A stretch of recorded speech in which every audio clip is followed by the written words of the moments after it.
Next up, federally sanctioned blockchains will be the common currency of the future. Boris and Dieter, come on down. Whoever gets here first gets to choose their side, so I would hurry the fuck up. Yes, no. Yes, no. No. Yeah. I intellectually look up to both of these guys. They're both kind of assholes. See you on the other side. Well, this is pretty straightforward. We all know what the problem with crypto technology is today. It's volatile. You never know what it's going to be worth tomorrow. And, well, frankly, you can only buy a few things with it. Federally sanctioned blockchain fixes both of those problems. The government's not going to be involved in a blockchain unless they feel like they can stabilize that currency the same way they stabilize fiat. And if it's legal tender under the auspices of the government, then guess what? Even 7-Eleven has to take your Bitcoin or whatever it is, your CAD coin.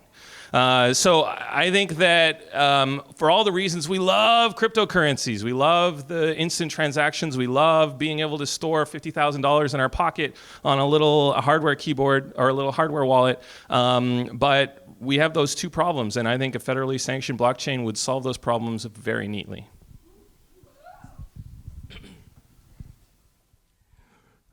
Trustless, censorship resistant, decentralized. What the fuck do we want with a regulated coin? We don't have a problem that this solves in Canada, but have you all been perhaps to Uganda or other areas? This is what blockchain technologies solve. And volatility, hello, up, down, dollar bill.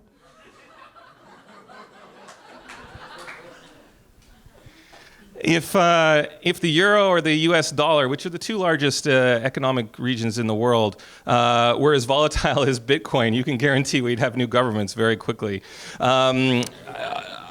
Listen, you can talk about lots of parts in the world, and I absolutely agree, but there are lots of parts in the world that use the US dollar as well. So I think that a federally sanctioned blockchain, whether it's the Eurozone or whether it's US dollar doing it or whether it's Japan, those things are going to pick up like hotcakes. And once a government realizes the power that they can have by sanctioning a blockchain, making sure it's legal tender in their jurisdiction and stabilizing that value, I think that thing's going to pop and just take over the world. He said anti-volatile, and then he said pop. I don't think that's how that's going to work.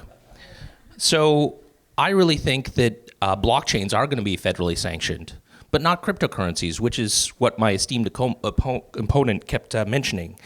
And talk about changing governments. So how many governments of Bitcoin have there been recently? Right? This is something that we can use. We, as the users, can actually make choices around the blockchain. We can fork code, we can use open source, we can have a high amount of agency, which is not something that we can have. And if you want to keep restricting government and groups of people to borders and geographic regions, I'm saying I want you all to join me in the nation of blockchain.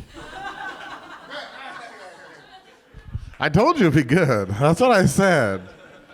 You notice they both brought their jackets, right? Neither one of these wear these fucking things day to day, but today they brought their jackets. I don't even want to do this one. No.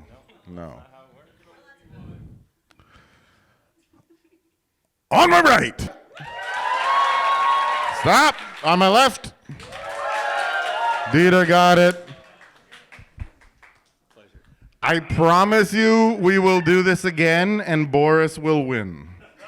It is not his night, but this man can do it.